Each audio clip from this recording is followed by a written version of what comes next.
শান্ত শক্তিপীঠত লাগিল হুলস্থুল বনজুইৰ দৰে বিয়পি গ'ল খবৰ শক্তিপীঠত বাঘ ওলাইছে জাকে জাকে মানুহ আহিল বাঘ চাবলৈ সকলোৱে ডিঙি মেলি চালে এটি প্ৰকাণ্ড নাহৰ ফুটুকি বাঘ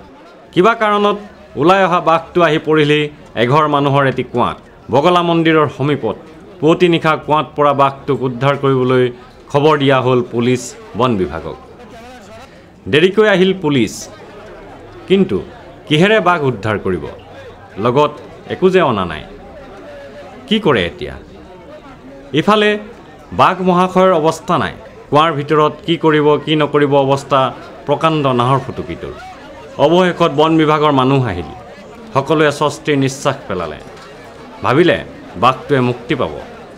বন বিভাগৰ মানুহে উদ্ধাৰ কৰিব অসহায় বন ৰজাক কিন্তু কি আচৰিত বন বিভাগৰ মানুহৰ হাতত নাই টেংকুলাইজাৰ কি কৰা যায় এতিয়া কুঁৱাত পৰি থকা বাঘটোৱে জমৰ যাতনা ভুগি থকা চাই থাকিল সকলোৱে অৱশেষত বহু দেৰিকৈ অতি ব্যস্ত ৰাজ্যিক চিৰিয়াখানাৰ বনকৰ্মী ওলালগৈ শক্তিপীঠত হাতত টেংকুলাইজাৰ লৈ বহু অপেক্ষাৰ অন্তত বাঘটোক অচেতন কৰি উদ্ধাৰ কৰা হ'ল